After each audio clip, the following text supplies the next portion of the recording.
Posisi Indonesia berada pada peringkat 396. Itu penilaian pada tahun 2018. Apa yang menjadi penyebab kemudian kita pada peringkat 396 itu? Di antaranya adalah dinilai dari segi yang pertama, pemanfaatan lab yang kita punya belum optimal atau belum ada. Yang kedua adalah kemampuan siswa memahami bacaan masih rendah. Yang ketiga, kemampuan bertanya atau nalar siswa masih minim. Keempat adalah masih tingginya muatan konsep dan matematis.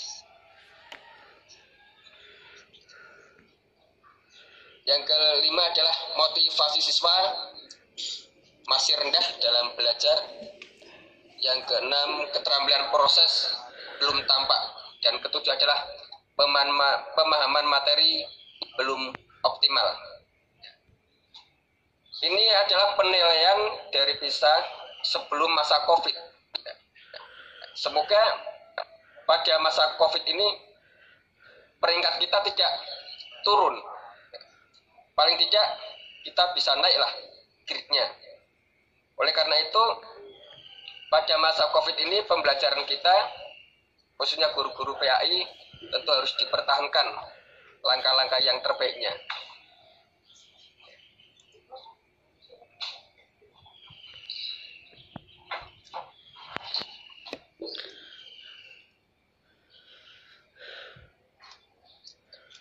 Pada masa COVID ini, paling tidak kita merasakan bahwa dampak COVID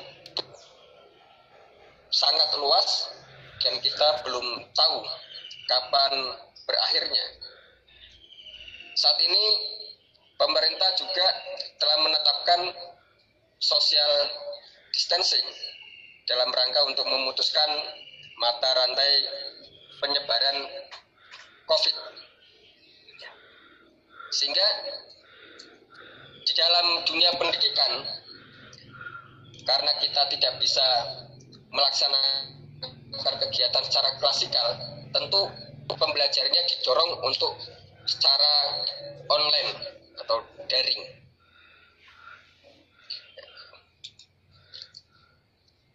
Ini adalah kondisi sekolah kita se-Jawa Tengah. Ternyata jumlah SMA itu cukup besar. Ya, se-Jawa Tengah ada 868, baik negeri maupun swasta. Kalau total dari semua jenjang ada 24.935. Ini adalah jumlah yang cukup besar. Sedangkan jumlah guru PAI untuk SMA ada kurang lebih 1.514.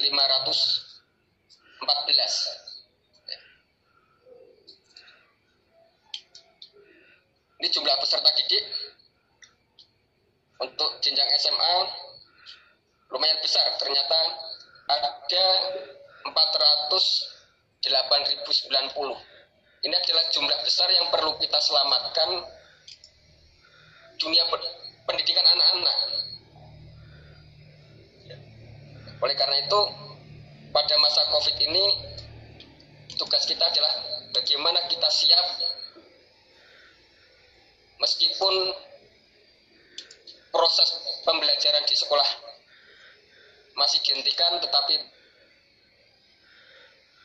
pembelajaran anak di rumah tetap berjalan. Mengingat anak didik kita jumlahnya tidak sedikit.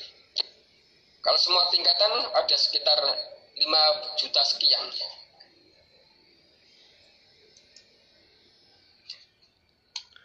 Ini adalah dampak COVID dalam bidang pendidikan. Setelah COVID merebak, ternyata dunia pendidikan juga mengalami shock. Shocknya bagaimana? aktivitas pembelajaran dihentikan. Diterapkan kebijakan belajar di rumah. Kemudian kita diminta untuk melaksanakan pembelajaran secara virtual. Saat ini pemerintah kemudian menetapkan kebijakan skenario new normal. Yang dimaksud new normal adalah perubahan perilaku untuk tetap menjalankan aktivitas normal, namun dengan ditambah menerapkan protokol kesehatan guna mencegah terjadinya penularan COVID.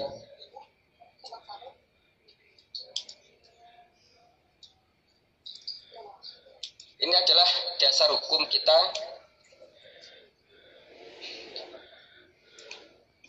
dalam rangka menerapkan new normal pembelajarannya di sekolah, yaitu berdasarkan keputusan bersama Menteri Pendidikan dan Kebudayaan, Menteri Agama, Menteri Kesehatan, dan Menteri Dalam Negeri tentang panduan penyelenggaraan pembelajaran pada tahun ajaran 2020-2021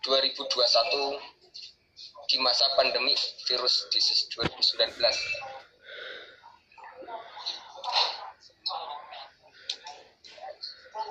Apa yang menjadi tantangan kita ketika melaksanakan pembelajaran? Yang pertama adalah kesiapan SDM.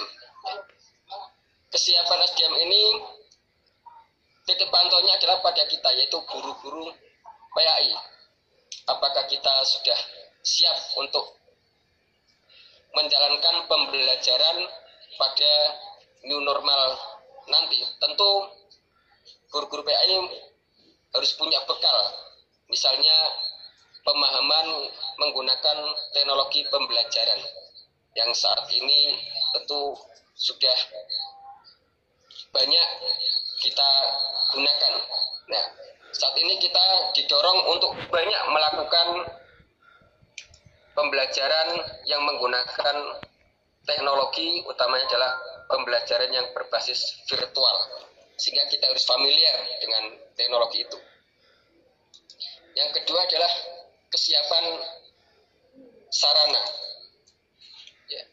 Sarana baik jaringan internet maupun perlengkapan hardware-nya yang mendukung untuk pembelajaran ini. Baik sarana untuk guru maupun sarana untuk anak-anak. Yang ketiga, kesiapan sistem pembelajaran. Tentu ini adalah kreativitas dari masing-masing guru. Bagaimana guru itu bisa berkreasi, membuat pembelajaran virtual menarik, dan anak mampu melaksanakan dengan baik. Yang keempat adalah kesiapan orang tua dan lingkungan sekolah. Tentu pembelajaran di masa COVID ini tanpa dukungan orang tua tidak bisa berjalan dengan baik, karena banyak aspek yang menjadi yang harus kita siapkan bersama-sama, baik biaya maupun lainnya.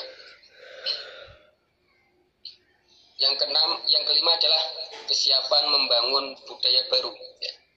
Yang dimaksud kesiapan membangun budaya baru ini biasanya kita melaksanakan pembelajaran luring di dalam kelas. Kita harus dipaksa untuk melaksanakan pembelajaran pada tempat yang tidak sama, ya, beda majelis. Anak-anak mungkin di rumah, guru juga di rumah, tetapi kegiatan pembelajaran harus tetap berjalan.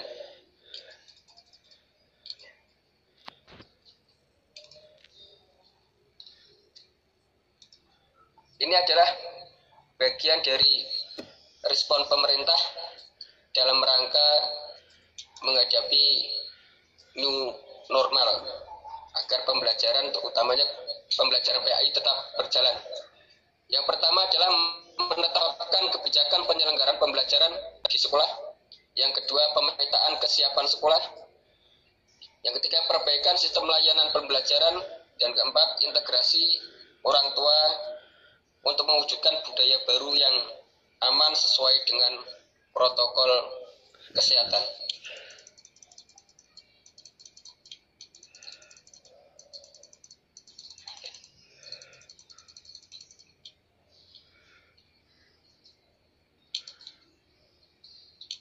Tentu kalau saat ini kita pada dunia industri mengalami proses revolusi industri, kita dalam dunia pendidikan juga tidak asing lagi bahwa di dunia pendidikan juga pernah mengalami proses revolusi. Kalau kita mengingat dalam dunia pendidikan pernah terjadi revolusi yang pertama di mana pendidikan saat itu anak masih dididik oleh orang tua, sehingga waktu itu ya, anak belum dititipkan kepada orang lain, ya. Sehingga ada inovasi-inovasi, kemudian kesibukan-kesibukan orang tua, akhirnya anak dititipkan kepada orang lain yang biasa kita sebut dengan guru. Revolusi yang kedua adalah setelah pendidikan anak beralih kepada guru, ternyata terjadi proses pembelajaran yang berbeda. Setelah ditemukan mesin cetak, sumber belajar sudah tidak hanya guru lagi, tetapi ada yang namanya buku pelajaran. Karena sudah ditemukan misalnya mesin print, mesin cetak, atau mesin fotokopi. Sehingga anak tidak hanya bisa belajar dari guru saja, tetapi bisa melalui buku-buku yang beredar. Revolusi yang ketiga adalah bahwa buku, kalau dulu hanya buku mata pelajaran atau buku-buku yang temanya tertentu saja, sekarang buku-buku apapun yang pembahasannya bervariasi bisa kita temukan, baik buku yang temanya agama, sosial, politik, ekonomi bisa ditemukan di mana-mana. Nah, itu bagian dari revolusi pendidikan yang ketiga. Revolusi pendidikan yang keempat adalah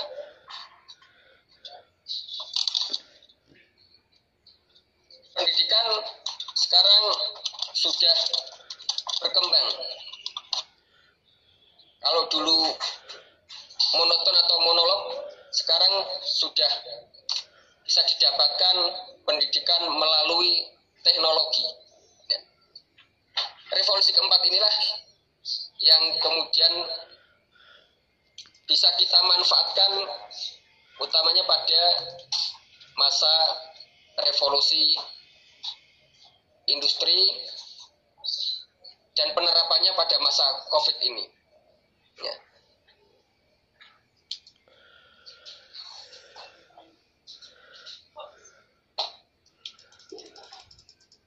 Ya, bagaimana paradigma pembelajarannya?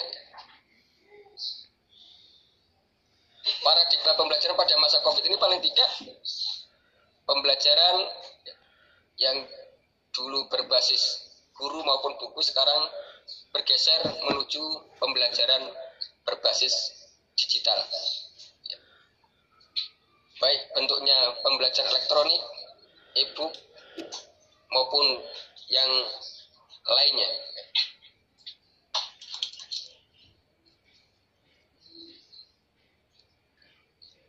Pembelajaran pada masa COVID ini ada beberapa hal yang perlu kita perhatikan. Yang pertama adalah strategi pembelajarannya. Strategi pembelajaran kita diminta untuk menerapkan pembelajaran jarak jauh. Itu dalam rangka social distancing. Kemudian bagaimana sistem penilaiannya? Penilaian ada beberapa aspek ya, penilaian hasil belajar siswa maupun evaluasi mandiri KPAI.